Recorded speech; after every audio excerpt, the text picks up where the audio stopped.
Good morning, and thank you for joining us. Welcome to Tourist Railroad Connections, more important than ever. As the pandemic continues to paralyze the world, and most importantly, everyone in the industry, connections. None of us have the right answers on how to navigate these uncharted waters. No one has ever dreamed of the scenarios that we now face. We're all working in the dark, using our gut instincts to make decisions and trying to keep our organizations afloat.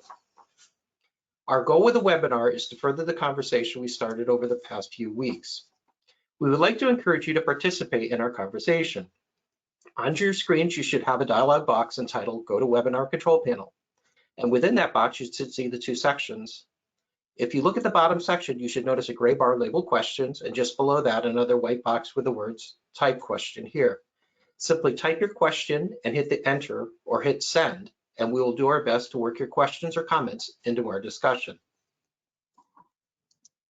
We have made available recordings of the past webinars that we've done. To access them, simply go to www.dynamicticketsolutions.com and click on the webinars link in the top navigation.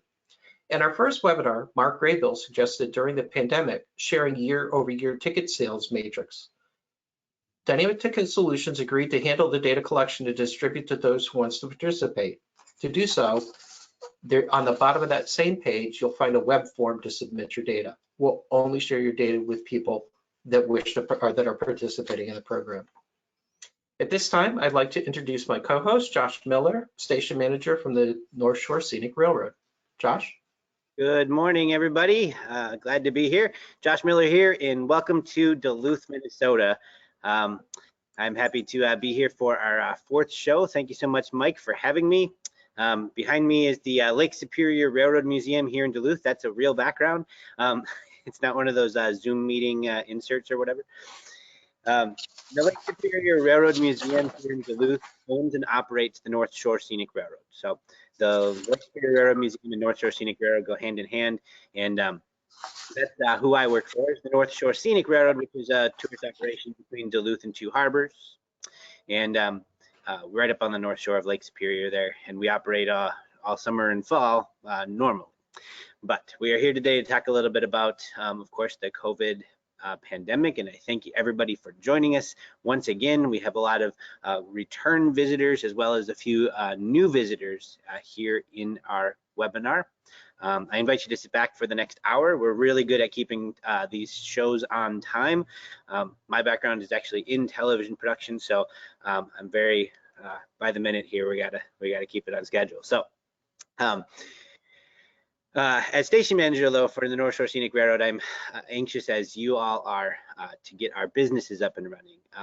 These webinars are really geared towards the management staff of our railroad operations, and whether you're a volunteer or officially on a payroll, it's still geared towards the people who manage and govern our operations that may exceed an interest in trains, but also be maybe your livelihood as well.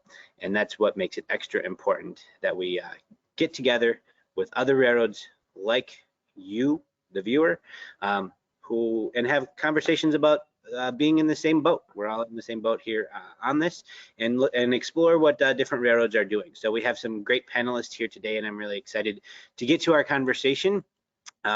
Today we're going to Boone, Iowa, and we're going to Kansas City, Missouri. We got Travis Stevenson from the Boone and Scenic Valley Railway, and then Alan Kamp here from the Branson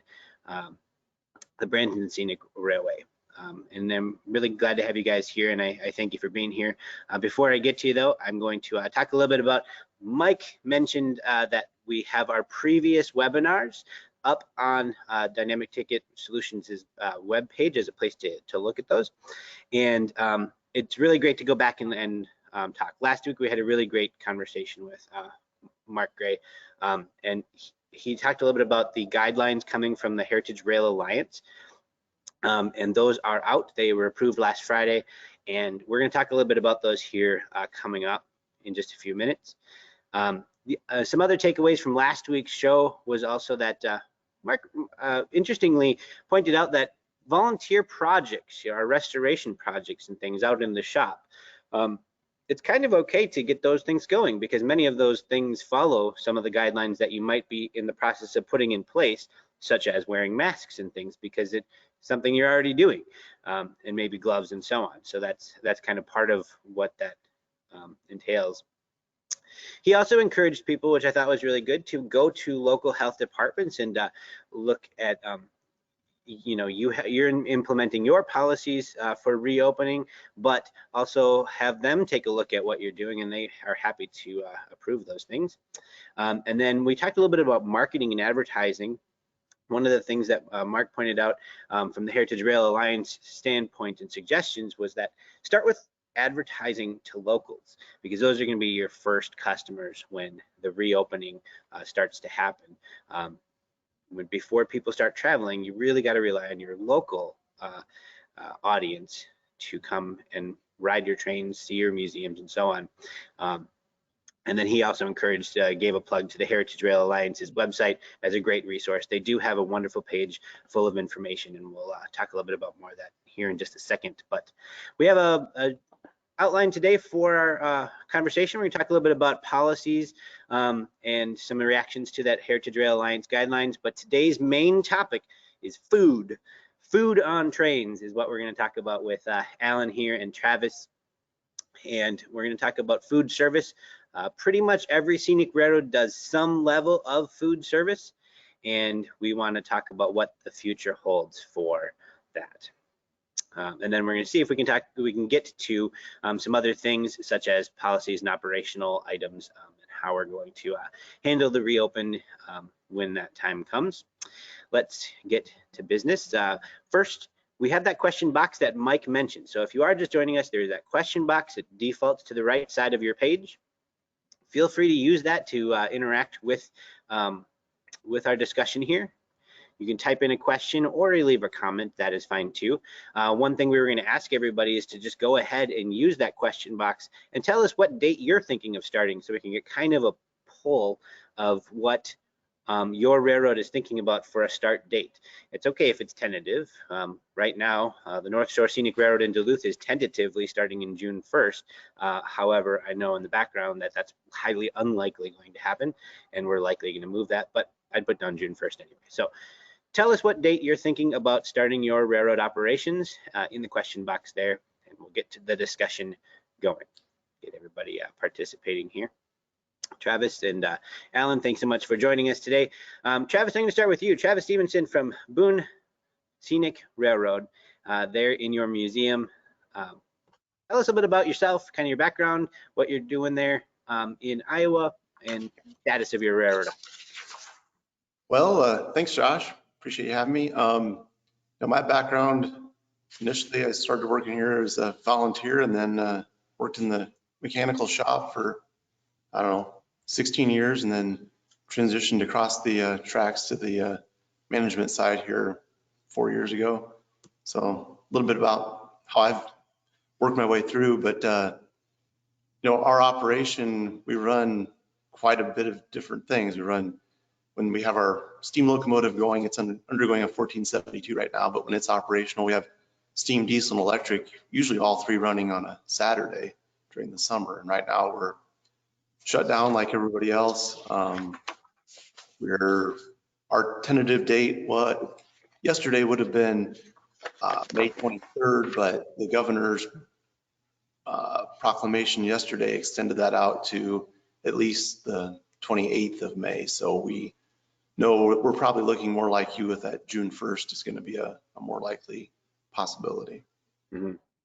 Mm-hmm. Gotcha. So that it's a moving target always, and of course getting our operations up and running and ready to go. Certainly stuff we'll talk about maybe when we come back to you here. But first, let's go to Alan Kamp. Alan, tell us a little bit about your background. You're the president of the Branson Scenic Railroad, beautiful silver train that you got. Tell us a bit about how things are in Missouri. Thank you very much. Well, things in Missouri are sort of open for the most part. We could have started running trains in early May as far as the city ordinance were concerned in Branson and the state directives. If we were in Kansas City, we couldn't because the mayor here has put more restrictions in place.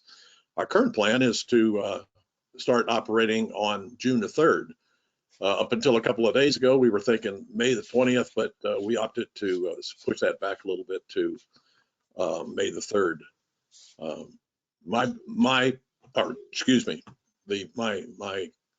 My prompter over here, Isla, is correcting my mistake on the month, and correctly so.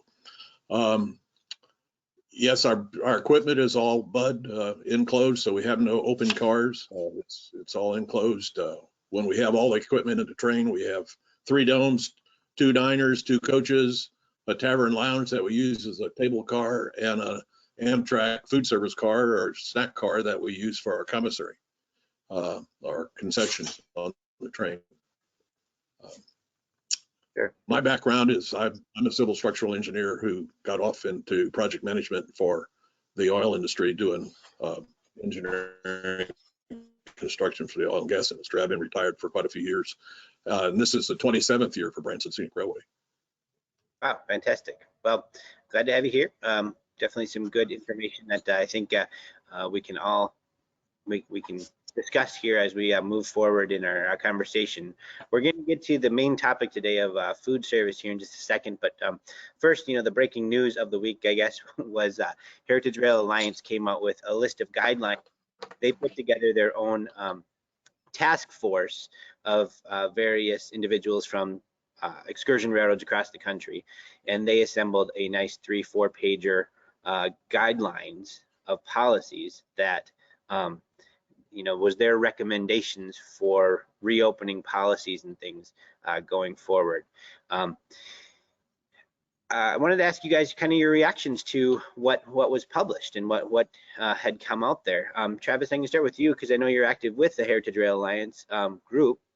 Did you take a look at that and kind of how that reflects what you're doing in your operation?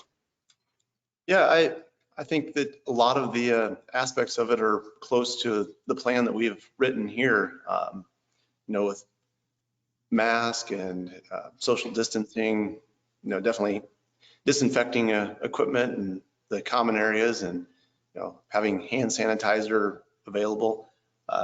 One thing that they had mentioned was taking the temperature of your guest, and that's something that we have not planned to do at this point anyway. Sure. Alan, any thoughts on the Heritage Rail Alliance? I know you're not as actively involved with the group.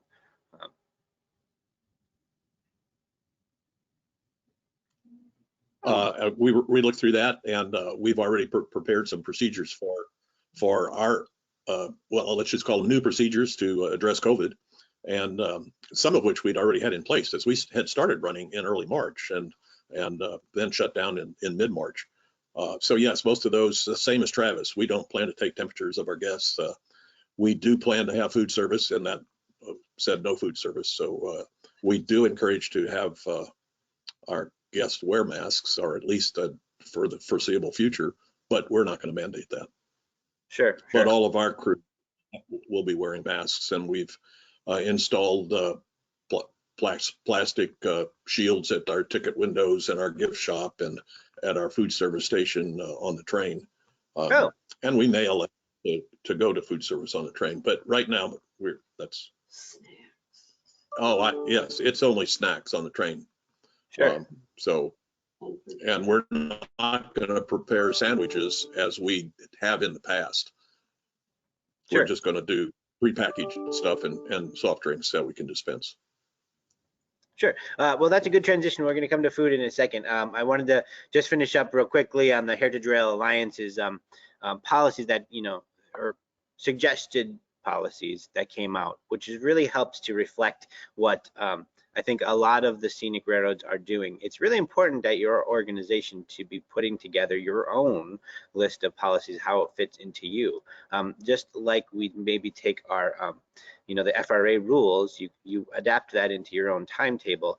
Similarly, you take, suggestions of policies from health boards and of course, the Heritage Rail Alliance, and can adapt that into your own policies. The cool part and great thing about organizations like Heritage Rail Alliance coming out with those policies, from a task force is that it helps to validate what you're doing and make sure everybody's kind of on the same page as we go into this new world here. May I point out, it's also extremely important to train your staff to your procedures. Just don't hand them the procedures and expect them to know, read between the lines and do everything perfectly. Spend an hour or two training your staff. That's a very good point, yeah. Which will be an extra challenge because many of us are up against a time limit of, limited time to be with the staff before we open again too.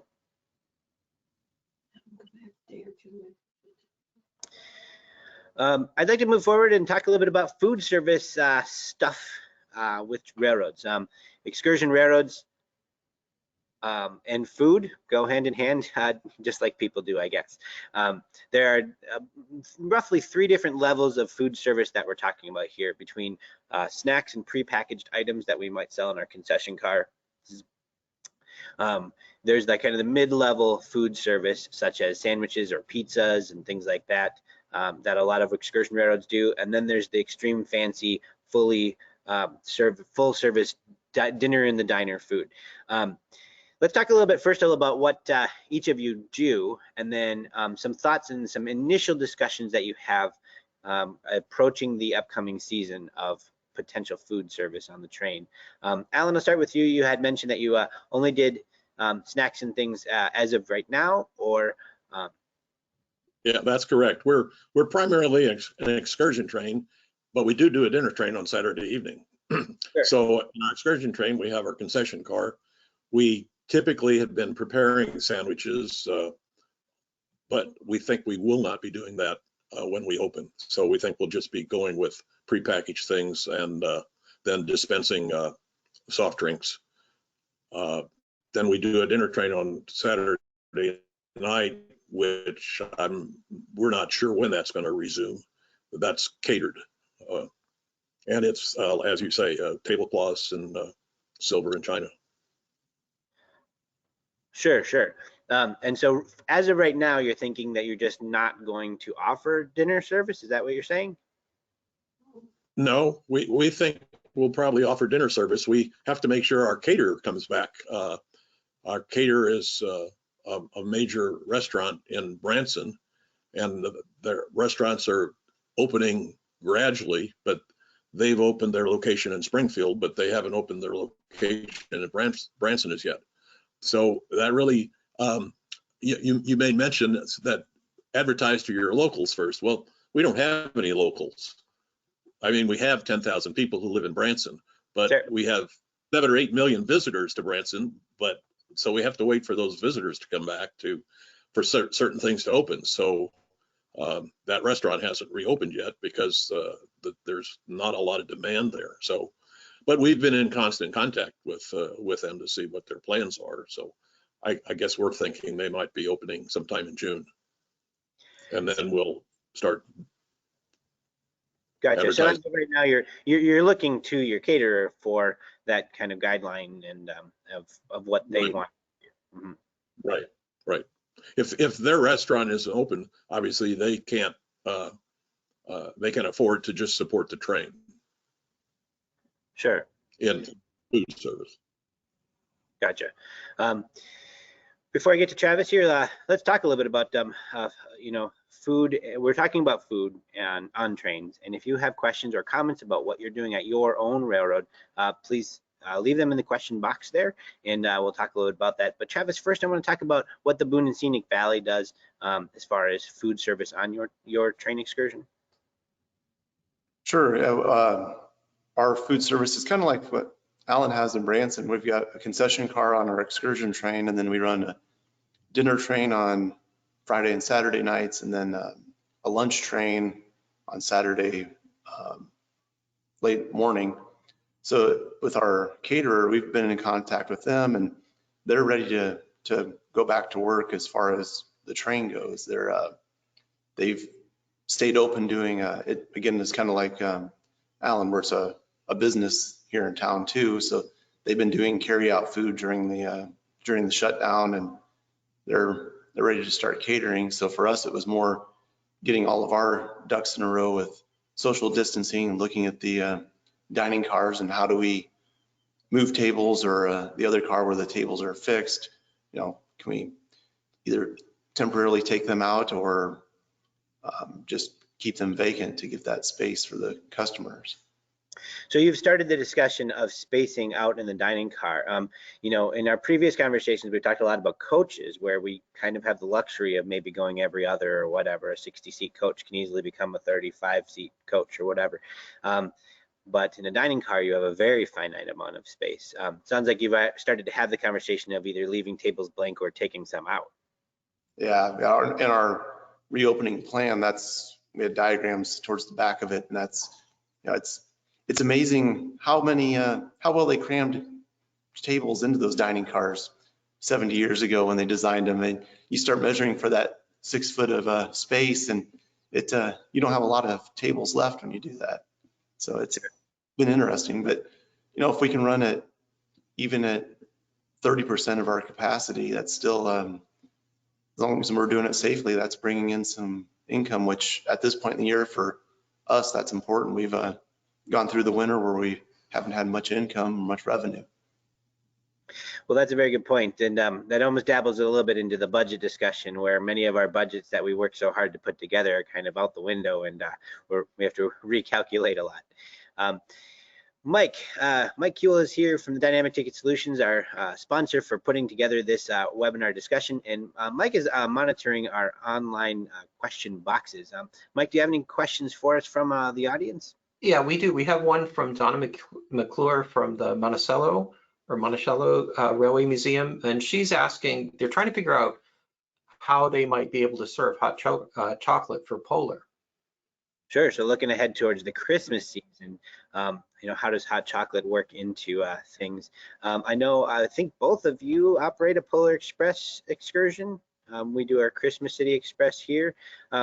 Travis, have you guys discussed Christmas at all? We haven't, just because of the time, how far away it is. We haven't put as much focus on that, hoping that, maybe by that point we'll have a vaccine and things will be turned down a little bit more from what they are now. Sure. Yes, we've been thinking about that as well. In fact, we opened our Polar Express sales a couple of days ago. Real strong coming out of the box, but then it tapered off a lot. But we have sold nearly 1,000 tickets already. Our same caterer who does our dinner train does our hot chocolate service, and that makes our cookies. So they have their own bakery. So we get fresh cookies. It's fresh hot chocolate delivered to the train. They figured out a fabulous way to deliver hot chocolate.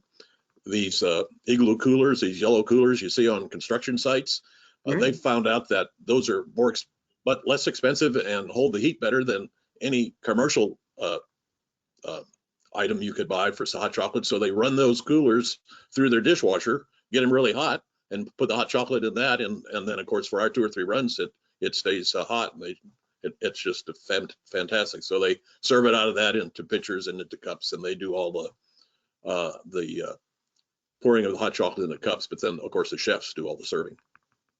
Sure. Well, that's a interesting setup to have the caterer to lean on for that. And I think that most of our operations do lean on caterers, or most railroads I know of generally lean on caterers' expertise when it comes to all food service handling. But let's talk a little bit about some of the certifications and training that is available to you at the railroad level and your staff, maybe your wait staff or your concession staff that is available. Alan, you talked a little bit about this earlier yesterday when we were chatting about the food service certification. Yes, our food service people on the train are certified in serve safe, and they go to, I think it's a day-long training, and then they have to take a test and pass that test, and that's what's required by our local health department for them to be qualified food service people. And of course, the restaurant that provides the food service on the train, all of their people are certified as well. Sure. Travis, anything on that? You know, we do the same thing. We've got some of our staff, thanks to previous experiences, they're certified under ServSafe as well. And that through that, we kind of got in on calls with the Iowa Restaurant Association, hearing about, for the ones that had reopened a couple weekends ago, what worked, what didn't. And then we found out that they are right now, ServSafe is offering through the end of the month free certification or free classes on their website. So that's a good tool to have. I mean, I think we're going to expand our people here just because it's something that can be done, especially if you're working from home or sitting at home. Yeah, that's fantastic. So what we're talking about here is, yeah, ServSafe. I took the class a few years back myself because I thought, you know, boy, how important would that be for, you know, a manager at a railroad to have an idea of what's going on. I don't have to just lie on the caterer. And it was like an eye-opening, life-changing experience. It completely ruined leftover food for me forever, I think. But I did learn a lot from what is safe in regards to food operations. And I remember there was a cost to it. We had to have a little discussion about it before I went to the class. And having it free is huge. And of course, being online as well. You know, it's almost something that some of our staff who are furloughed or at home waiting to work could be doing, maybe just as a, you know, for fun, you know, to learn something. Yeah. So yeah, we will definitely provide everybody information about the ServSafe training after this webinar. Mike, you can make sure we get that out, the information about. In the email that goes out tomorrow, thanking everybody for attending, we'll include that link. Terrific. Well, thank you very much, Mike, for that and the tip out there, Travis. We have about 56 people here on our webinar, about a half hour left of our show today. This is episode 4 of our weekly discussion about management. From a management perspective, the future of our railroad excursion operations. We're here with Alan Kamp and Isla Kamp from the Boone and Scenic Valley Railroad, and then Travis Stevenson. Oh, I've got it backwards here. Alan Kamp and Isla Kamp from the Branson Scenic Railway, and then Travis Stevenson from the Boone and Scenic Valley. So we've got the center of the continent covered here today, as I'm Josh from Duluth, Minnesota. And glad to have everybody here. And of course, we've got Mike as well. But a half hour reminder to everybody to go ahead and use that question box. Leave us comments and questions. We'll give you a shout out. Tell us a bit about your opening and how you're planning to get your railroads up and going. Looking at scanning some of the dates that everybody left us. Mike, tell us a bit about kind of maybe a summary of the dates everybody. Sure. We find from John Cox, the Centrella is saying that they're going to open around the 13th of June. Diana Howard from the Western Maryland Scenic Railroad, 10-1. David Keller from Wilmington Western saying about June. Timothy Lasik from the Connecticut Trolley Museum, July 4th. Kentucky Railway Museum from Kim, I'm sorry if I mispronounced your name, Malpin. Saying 6-6, Donna McClure from the Monticello Railroad Museum, 6-13. We also have another question, I think, and from our viewers, from Corinne Williams of the Cumberson Toltec asking, have there been any additional guidelines for food service during the COVID-19? Additional guidelines that came out for food service that everybody's aware of, yeah. First, I got to give a shout out to the Cumberson Toltec Heritage Rail Alliance. Went on there a couple of years ago, and it was there's another life-changing ride, back in time portal, kind of thing when you're in a steam train in the mountains. That was a fantastic ride. Travis, Alan, do you guys know of additional guidelines that have come out directly related to railroad operations? The only thing we're picking up right now is that no communal service items on the tables. For instance, salt and pepper shakers, you can't have them left from the day before. You can't have packets. And you can't have like sugar packets that are on the table that other people could have touched. in a rack. Are in a rack. Yeah, so that's interesting. Yeah, that's kind of stuff that you may not think about, you know, going into it, that you have to be concerned about. And you know, we many railroads, and including ours, we pair couples with other couples, and you know, you definitely can't be sharing, you know, salt and pepper shakers and things. Travis, any thoughts on additional guidelines that you found? I haven't looked at this myself, so I don't hold me to it, but I was told through that call with the Iowa Restaurant Association that ServSafe had some sort of a COVID-19 training that they were doing as well, but I haven't looked that up to see exactly what that is, but sure, that's supposedly out there anyway. Okay. Otherwise, that's kind of exactly what Alan said. Yeah. I want to transition a little bit to the kind of the middle level of food service. So we talked about you know, snacks and prepackaged items are kind of an easier one. You know, elegant dinner trains and full food service, and we talked about sandwiches and prepackaged things. We do a where everybody gets their own private Domino's pizza individual box anyway, right? So it's already sealed. However, our own trained staff passes that pizza out, right? So our train is here, passengers get on, and then our staff walks around and delivers these individual boxed pizzas. And I got to thinking, well, because it's not a Domino's representative that's passing that out, you know, there seems to be that room for potential contamination concern, right? So I've talked with our local Domino's, and they have those fresh and ready stickers sealed for sealing the boxes ready to go. They're a little concerned about the extra time that it would take, because we're talking about 150 individual boxes. But you know, the comfort that I would get from a passenger perspective of receiving something that I know has been sealed since it was at its point of manufacture is certainly a good thing. And it's something that, you know, if things go a different route and things get worse with the COVID-19, is exploring sort of a packaged dinner meal service. You know, what does it look like on an elegant dinner train if the food isn't out on the plate, it's covered and sealed somehow? Anybody have any thoughts on that? Sounds like something Amtrak would do. Presently what we do, that the food is plated in the kitchen, and a standard restaurant food cover is put on that plate, and then a server will bring, maybe they can carry, I think they can carry 8 at a time, so they could serve 2 tables of 4, and then they take that top off just before they set the plate on the table. We don't want to wrap it in cellophane or anything. I don't think that's required.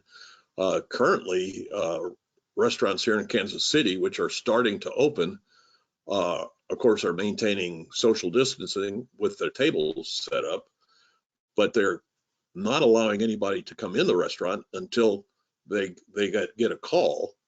You know, they can come to the parking lot, and since everybody has cell phones now, they know when they're going to come, and so when a table is available, they'll call them, and then they come in and sit right down at that table. I don't know how that relates to what we're doing, but our tables would be the tables that we would be using, which we think is about half capacity. We always board by cars, so, and then we have a table tent on each table with that person's name, so they can quickly find their seats. But it could be that that we'll have to eliminate the thought of seating people with a couple with a different couple. We'll have to cut our capacity down in that regard. Sure. Well, and many of us are looking, of course, reduced capacities. We have also, that's a good transition to talk a little bit about the boarding of a dinner train. And how that works exactly. Many of us do name cards. I know here we do a similar setup, I guess, as Branson then, with a name card on a table, and you kind of search around and look for your name card as you board the group of dining car passengers. You know, please make your way to the dining car. Travis, you guys are already doing a whole different take on that, and I want you to share that with everybody. Right. So we have people gather in the waiting room or in the lobby, and we'll do a quick little dog and pony show with some of the history of the line and the cars that they're riding on. But from there, then we call off the names of the passengers, and we board basically table by table. So we'll call off a party's name.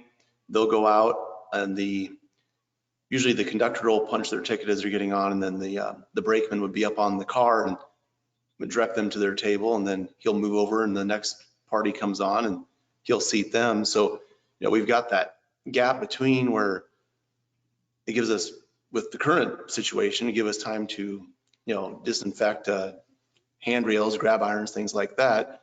But by doing that, we don't have a mass rush of people getting onto the train. It's been pretty well laid out, and it's a little bit personal too.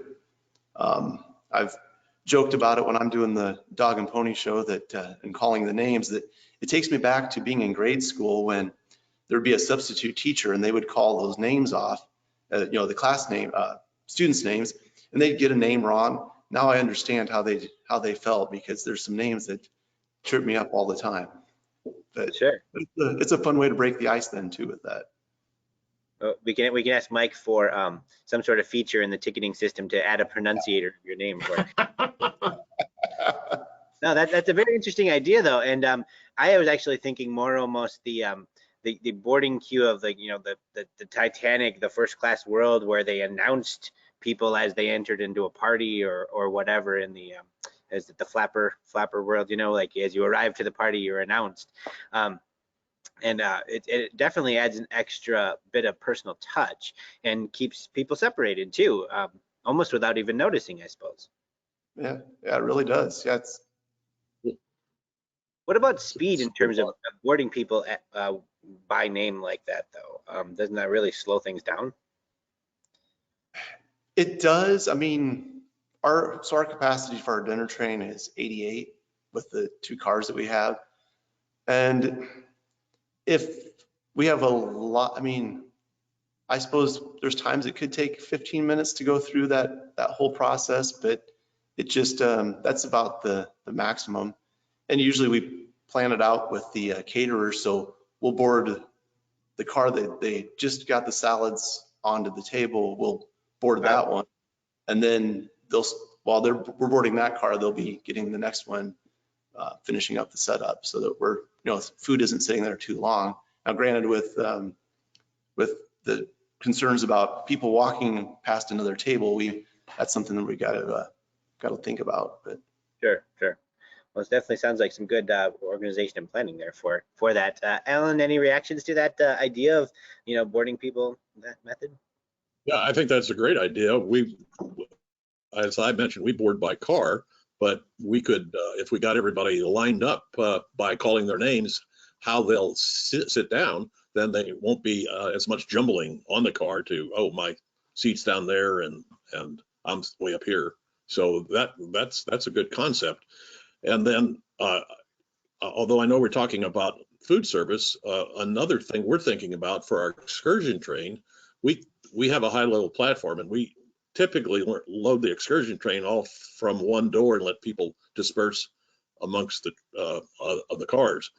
For Polar Express, we have bigger crowds and less turnaround time, so we board everybody to their specific car with a chef or conductor escort. So we're going to board our excursion train what we call Polar Express style. So we don't have people ganging together. We can load smaller groups to the specific car they're going to be on. So that's how we plan to start out anyway. And I guess we're hoping that this situation will get better and procedures will be relaxed, but it could equally go the other way. We understand that. Sure.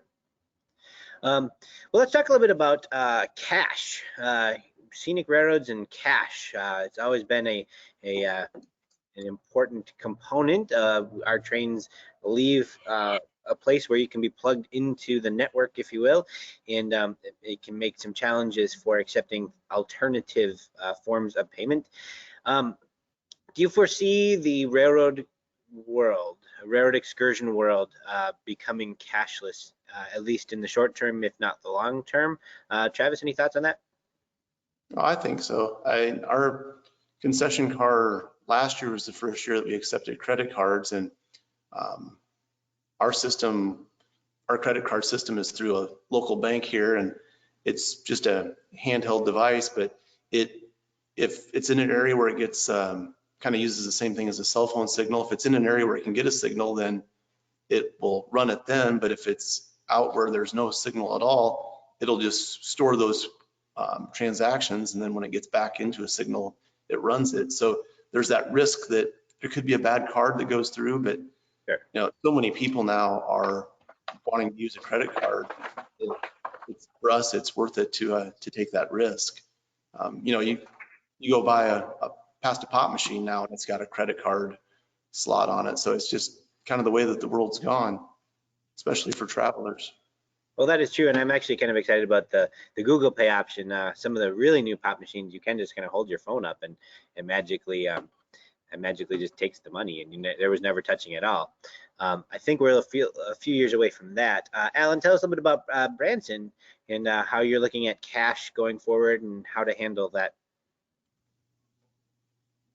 Yes, well, we've got a point of sale system on the train starting this year that takes credit cards. We were cash only through last year, but I don't see that we can eliminate cash. We have a lot of seniors who come to Branson, and they're still using cash, but we will have to have somebody to take the cash and not touch any food products. So that's one reason we're thinking about eliminating the sandwiches made on the train. We can get by with somebody dispensing drinks and the people picking up the rest of their stuff from the cabinets, and then somebody handling the cash register or the point of sale computer, I guess I should say. Sure. But yes, the credit card was quite popular the first 2 weeks. I think we were maybe going 50-50 cash and credit card. Sure. Mike, anything from our viewers here, 56 people or so, you know, regarding cash on the train? Yeah, I mean, DTS, we actually offer a solution where we can put it on the train and work the exact same way. And we found that credit card sales are much higher than the cash sales are at this point. It's almost all credit card sales has been our experience. Interesting. Yeah, a few years back, we switched our railroad. We still accept cash up until this year on the train. However, the credit card sales transaction, I think we are all in the world pre-programmed that if I'm going to use my card, I should make it more than $1. Whereas kind of the opposite is true for cash, right? You're going to go to the concession car. I only want to spend as few dollars from my wallet as possible. So I'll give you $1 and get my soda or whatever. Versus you're holding your card. For some reason, we are programmed in our brains to say, well, maybe I should get 2 sodas and a candy bar because I'm using my card, right? Even if it is a debit card or whatever. So, and that can work to our advantage from a business perspective. Well, if the parents send the kids with $1, I know it's going to get spent, but if they send it with the credit card, they're going to buy more. So, good point. Well, it's just a reminder for all of our railroads watching here that there are lots of options for being able to accept all forms of payment on your trains. Dynamic Ticket Solutions has a great one. There's additional ones out there such as your local bank. Travis, it sounds like you guys just went directly to your local bank and worked with them, which I think is a great solution too, because at the end of the day, they have all your money anyway, so they might as well collect it outright. I wanted to give a shout out to Steve Thomas from the East Troy Trolley Museum, I believe it is, right, Mike? Mm-hmm. Yes. East Troy Railroad Museum, who had mentioned that they are planning to go cashless this year. So I know from the very first day I started working at the railroad about 9 years ago, and I'm on my 14th hour of the day, work day, counting pennies and trying to reset tills. I was like, I can't wait to go cashless as soon as possible. So if anything good comes out of COVID-19, I definitely think that might be it. Any other questions here, Mike, that I want to make sure we get to from the audience? Yeah, I just, Donna McClure had just wanted a clarification on her question. She says that the question really is, how do we serve the individual cups of cocoa to the passengers? We do use the yellow coolers to take the cocoa to the train, but the individual server delivered cups to the passengers is getting way closer than the 6 feet. It's very interesting because they're usually walking down the aisles because especially in the Christmas train mode, you're not necessarily using tables, or maybe you are. Either way. Anybody have any thoughts on that? Yeah, we hope the 6 foot is relaxed by the time we get to November. I don't know how to solve that. I mean, all of our chefs wear gloves, and of course we use the rail event cups for our coach passengers, but we serve in the souvenir mug for the first class passengers, premium passengers. Sure. But I don't know how you can't get to them.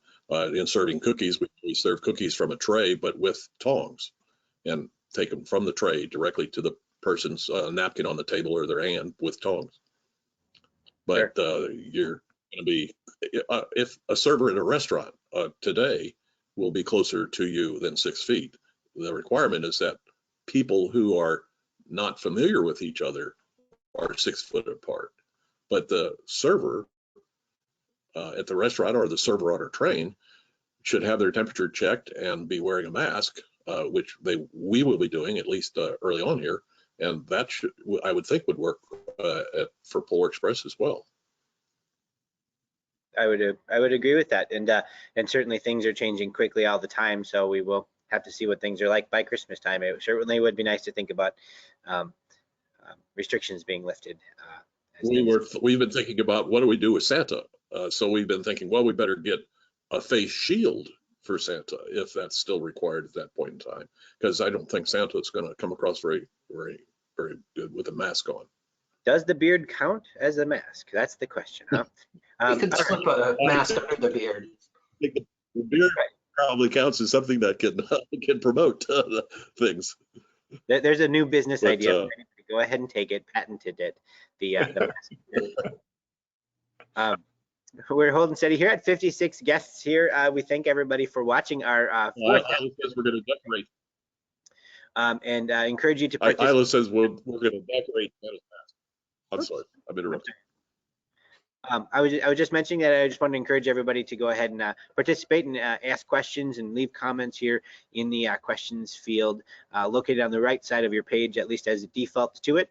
And then, of course, go ahead and maximize the window so you can see all of us here in our panel discussion. We're talking with Travis Stevenson from the Boone and Scenic Valley and Alan Kamp from the Branson Scenic Railroad.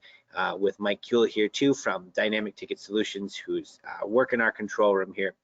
Let's work the conversation a little bit. Alan, you started the conversation earlier about training your staff.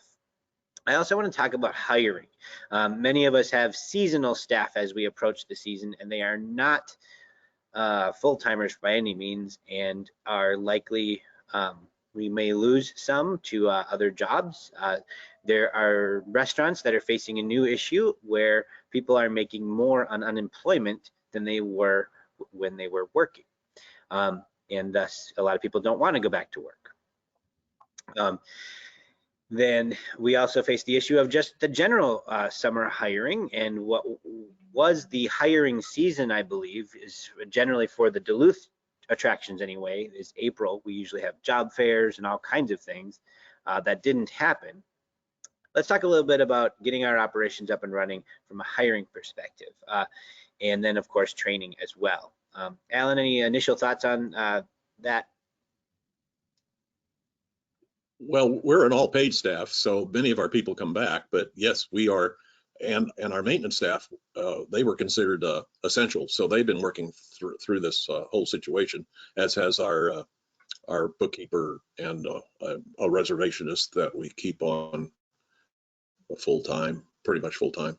But as our people, as our reservation takers were returning this week, we've already encountered that issue.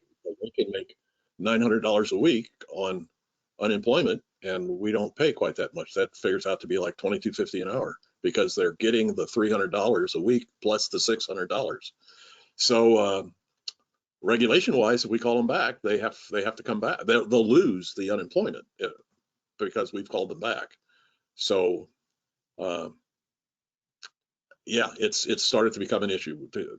I don't think we have a full solution to that, and I don't think they can work part-time and draw unemployment. Correct. Yeah. But our trained staff is up and ready to come back, and most of them are from last year. Well, yes, I mentioned that they've already been back. They were back for 2 or 3 weeks when we operated in March. So we'll bring them in a day or two early and then train them to the extended procedures, although we had already incorporated some more cleaning processes in our early opening, but we're going even further into that, and we've been able to come up with a fogger, so we're going to fog the train at least once a day. What's the fogger? A fogger that fogs a disinfectant. Oh, okay. We actually were able to get that through our local carpet cleaning company, who cleans the carpets and upholstery on the train a few times a year. And then we asked them about the fogger. We saw the fogger on the news because the airlines were using foggers. We saw that in some of the news captions where they were showing what the airlines were doing to do extra cleaning. And so they have a disinfectant fogger, just sort of a handheld fogger. Gotcha. That's an interesting idea. I made note of that. Maybe we could send a photo or suggestion link or something like that in our post webinar to everybody. Travis, tell us a little bit about hiring and gearing up for the moving period, getting your operation up and running. I know you're very good at communicating with your staff. Yeah, I mean, so our staff has all been our full-time people. We've kept them on. Some are working from home. We've had a few working still here at the museum.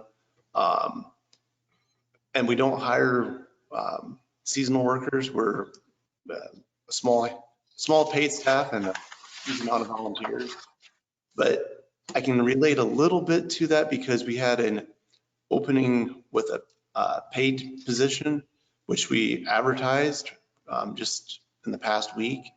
And for something that, a year ago, we would have had maybe 25 applications. We had 4. So, wow. Yeah, so I think it's still that thing where somebody right now that's on unemployment, they're doing better than what they can do working. So that's understandable too.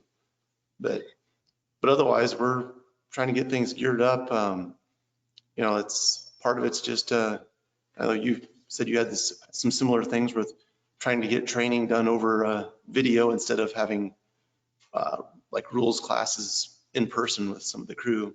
But sure, yeah, and that almost dabbles in a little bit to we have volunteer crews. The engineer, fireman, conductor are volunteers, and then we have our paid staff, which concession car attendants and so on.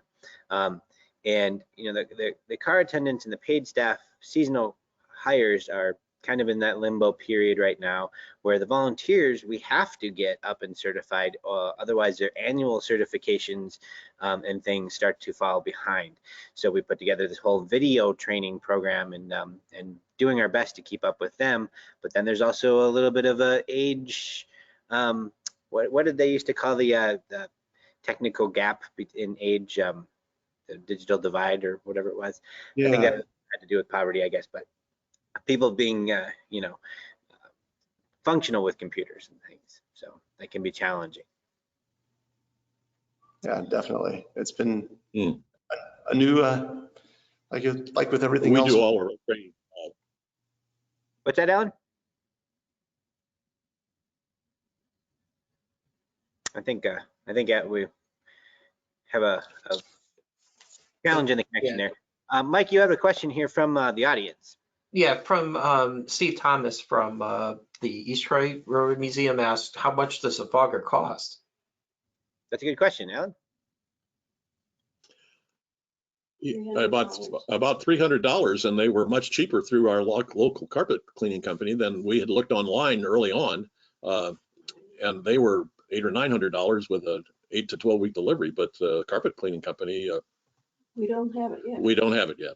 but $300. So hopefully it is there. They will come in and train us. Sure. And, Well, and they'll do the training for us, so we know how to use it. Wow. Well, that's a really cool idea. You know, one thing we talked about on previous episodes that you know, I think goes hand in hand with that fogger is now cleaning the train from a visible perspective. You know, we've traditionally had our cleaning crews, they start work at 5:30 in the morning, and they're all happy about that because they're out of here by the time the public starts showing up, right? 9, 10 a.m., they're punching out, taking the blue flags off the train while, you know, the first customers are starting to arrive for the day. The train's boom, clean, done, ready to go, you know. But, you know, it's my belief that I think the visualness of having the train being cleaned is going to be so much more important going forward. And I think, you know, many of their shifts are going to move to a later shift so that they're cleaning visibly in between runs and potentially even during runs where it maybe is appropriate. And items like your fogger, I think, are definitely from a visual perspective even. You know, I think you got to be careful about just, you know, cleaning from a, you know, doing a doggy pony show, to use Travis's line, but actually cleaning, but also showing customers that you are, I think, is going to be important going forward. We're fortunate in that our train crew and our cleaning crew are one and the same. So their cleaning goes on before the passengers board and during the train ride as needed, and then between runs. We're currently just running two trips a day, so we only have one between runs. Gotcha. But then we clean afterwards as well, so we don't have to arrive early the following day. Just a couple of minutes left here. Is there anything we haven't gotten to here that you wanted to talk about? Either Travis or Alan, feel free to wave right now and make sure you have it. Still time for anybody to go ahead and leave us a question in the questions box here we can get to right before we wrap up this episode 4. Travis, Alan? I just want to thank Mike and Josh for being the host and facilitator of these sessions. That you guys do a fantastic job, and it's greatly appreciated by all of us, I'm sure. Thank you. You bet. Yeah, definitely echo that. That's you guys have led the way here with getting you know, tourist railroads and museums getting us together and back on track. Can I say that? But but yeah, yes, it's really appreciated. Well, I do really appreciate those kind words from both of you. I personally witness it all the time, especially going to conferences such as Heritage Rail Alliance. I'm sure you see it in RPCA, where different businesses and operations, railroad operations, museums, we tend to operate as if we are the only ones in the whole world doing the train ride thing or the Heritage Museum thing, and we don't always, I think we're guilty about not always looking to others for having already invented the wheel. Let's just do what they're doing. And I think that these kinds of discussions are really important for people to come back every single week and continue to have as we go into uncharted territory where the wheel hasn't been invented and we're all trying to figure it out together, right? Yeah, absolutely. A huge thanks to Alan Kamp from the Branson Scenic Railroad. Best wishes to you in getting the operation up and running, and of course the destination that is Branson, Missouri, up and running as well. Travis Stevenson from Boone in Scenic Valley with a fantastic legendary railroad that you have, and then that huge bridge which will soon have passengers on it. Once again, best wishes to you getting things going. I want to thank everybody from watching here from Duluth, Minnesota. That is my time, but we'll be back again next week with all kinds of good stuff, and I hope everybody will join us again and keep watching for those emails from Mike that he'll have to watch the previous episodes, as well as information about upcoming episodes as we have as well. I'll turn it over to Mike here, but again, thanks so much everybody for watching from Duluth. And I'd also, from Chicago, like to thank Isla and Alan Kamp and Travis Stevenson from Boone. And of course, my co-host Josh, amazing job as always, Josh. We hope that you found this helpful and would like you to encourage your feedback. Our next webinar will be next Thursday at the same time. Besides continuing the conversations we started today, we will explore Heritage Rail Alliance's recently released document, Recommendations and Practices for Reopening Tourist Railroads and Railway Museums. Our panelists are going to be two of the authors from that, Cheryl Marcel from the California State Railroad Museum and Staffy Pappas from Coongres and Toltec Railroad. You'll be getting an invitation out before the end of this week, so watch your email.